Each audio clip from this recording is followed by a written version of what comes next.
Hi hello welcome to కేవేడి kitchen.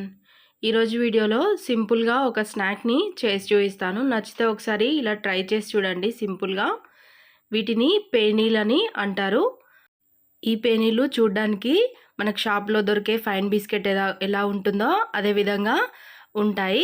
మనకు టీలో కానీ లేదంటే మిల్క్లో కానీ డిప్ చేసుకొని తినేసేయచ్చు. టేస్ట్ కూడా చాలా బాగా వస్తాయి. ముందుగా నేను పేనీలు చేయడానికి మైదా పిండిని తీసుకుంటున్నాను. గోధుమ పిండి అయినా తీసుకోవచ్చు. ఇలా మీరు చేసుకునే క్వాంటిటీని బట్టి పిండిని తీసుకొని జల్లిచ్చి తీసుకోండి. జల్లిచ్చే తీసుకోవాలి. ఇలా పిండిని జల్లించిన తర్వాత ఇందులో నేను ఒక స్పూన్ నెయ్యిని వేస్తున్నాను. నెయ్యే వేయండి, కొంచెం స్మూత్గా వస్తాయి. అలాగే చిటికెడు సాల్ట్ను కూడా వేస్తున్నాను. నెయ్యి సాల్ట్ పిండిలో బాగా కలిసేలాగా ఒక 2-3 నిమిషాలు బాగా కలిపి తీసుకోవాలి. ఇలా ఒక 2-3 నిమిషాలు కలిపిన తర్వాత వాటర్ని వేస్తూ చపాతీకి ఏ విధంగా అయితే కలుపుతామో అదే విధంగా కలిపి తీసుకోవాలి పిండిని. ఈ పిండిని బాగా ప్రెస్ చేస్తూ ఇలా ఒక 2-3 నిమిషాలు అయితే కలిపి తీసుకోండి. పిండి ఎంత బాగా కలిపితే అంత బాగా వస్తాయి.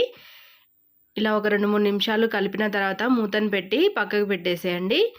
ఈ పేనీలు చేయడానికి నేను ఒక 150 గ్రామ్స్ బటర్ని తీసుకున్నాను. అది ఒక బౌల్లో వేసి రూమ్ టెంపరేచర్ వచ్చేంత వరకు బయట పెట్టేస్తున్నాను. ఇది పక్కకు పెట్టేసి అలాగే ఒక మిక్సీ జార్ని తీసుకొని ఒక కప్పు షుగర్ని మిక్సీ జార్లో వేసి పౌడర్ లాగా చేసి తీసుకోవాలి. ఇలా పౌడర్ లాగా చేసిన తర్వాత ఈ పౌడర్ని పక్కకు పెట్టేసి అలాగే మనం ముందుగా కలిపి తీసుకున్న పిండిని ఉండల్లాగా చేసుకొని ఇప్పుడు ఇవి ఒక చపాతీ లాగా తాల్చి తీసుకోవాలి. మీరు పెద్ద సైజు చేసుకోవాలనుకుంటే కొంచెం పెద్ద సైజు ఉండని తీసుకొని చేసేయచ్చు. లేదంటే చిన్న సైజు కావాలనుకుంటే కొంచెం పిండిని తక్కువగా తీసుకొని చపాతీ లాగా తాల్చి తీసుకుంటే సరిపోతుంది. ఇలా మనం చపాతీ ఏ విధంగా అయితే తాలుస్తామో అదే విధంగా తాల్చి తీసుకోవాలి. అలాగే కొంచెం పల్చగా ఉండాలి చపాతీ. పల్చగా తాల్చి తీసుకోండి. పల్చగా తాల్చిన తర్వాత మనం ముందుగా బటర్ని తీసుకున్నాం కదా, అది వేసి ఆ చపాతీకి పూర్తిగా అప్లై చేసుకోవాలి. ఇలా అప్లై చేసిన తర్వాత ఒక నైఫ్ని తీసుకొని వీడియోలో చూపిస్తున్న విధంగా ఇలా నిలువుగా కట్ చేసి తీసుకోవాలి.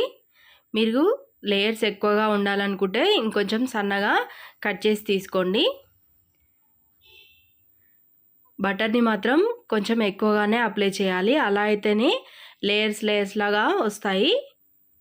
ఇలా కట్ చేసిన తర్వాత ఇలా అన్ని పీసెస్ని ఒకదానిపైన ఒకటి ఇలా పెట్టిన తర్వాత మళ్ళీ ఇలా లాగినట్టు రోల్ చేస్తూ ఉండని చేసి తీసుకోవాలి.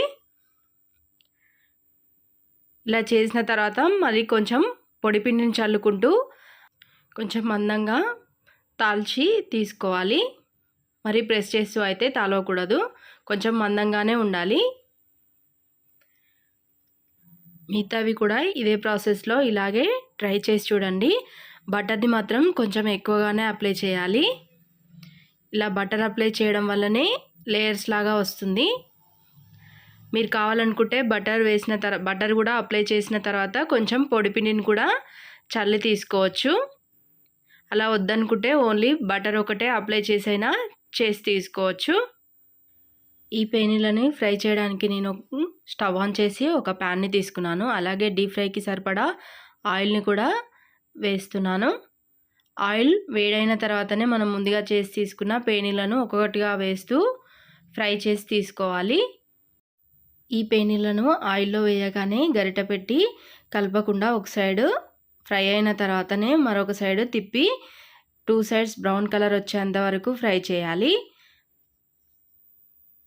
ఆయిల్లో వేయగానే గరిటె పెడితే ఇవి లేయర్స్ లాగా ఉంటుంది కదా, మొత్తం విడిపోయినట్టు అయ్యి ఖరాబ్ అవుతుంది పేనీలు. అలా కాకుండా ఆయిల్లో ఒక సైడు ఫ్రై అయిన తర్వాతనే మరొక సైడు తిప్పి 2 సైడ్స్ బ్రౌన్ కలర్ వచ్చేంత వరకు ఫ్రై చేసి తీసుకోవాలి. నేను ముందుగా ఒక 2 ఫ్రై చేసి చూపిస్తున్నాను. ఇవి వేడిగా ఉన్నప్పుడే ఒక ప్లేట్లోకి తీసుకొని మనం ముందుగా మిక్సీలో వేసి తీసుకున్నాం కదా షుగర్ పౌడర్ని, ఈ షుగర్ పౌడర్ ఈ పేనీల పైన చల్లి తీసుకోవాలి. ఇవి వేడిగా ఉన్నప్పుడే షుగర్ పౌడర్ చల్లి తీసుకోవాలి. చల్లారిన తర్వాత చల్లకూడదు, కొంచెం వేడిగా ఉన్నప్పుడే చల్లాలి. ఇలా 2 సైడ్స్ షుగర్ పౌడర్ని చల్లి తీసుకోండి. పేనీలు కొంచెం వేడిగా ఉన్నప్పుడు షుగర్ వేయడం వల్ల పేనీలకు బాగా పడుతుంది. ఇలా సింపుల్గా ఈ వీడియోని చూస్తూ నచ్చితే ఒకసారి ఇదే విధంగా ట్రై చేసి చూడండి. టేస్ట్ అయితే చాలా బాగా నచ్చుతుంది, పిల్లలకు కూడా చాలా బాగా నచ్చుతుంది. టీలో కానీ పాలలో కానీ డిప్ చేసుకొని తిన్నా, లేదంటే అలాగే నార్మల్గా అయినా తినేసేయచ్చు. షుగర్ వేస్తాం కాబట్టి టేస్ట్ చాలా బాగా వస్తుంది. అలాగే ఈ వీడియో కనుక మీకు నచ్చినట్లయితే నా ఫర్దర్ వీడియోస్ కోసం నా ఛానల్ని సబ్స్క్రైబ్ చేసుకోండి. అలాగే లైక్ చేయండి, షేర్ చేయండి, సపోర్ట్ చేయండి. థ్యాంక్స్ ఫర్ వాచింగ్ కేవేడి కిచెన్.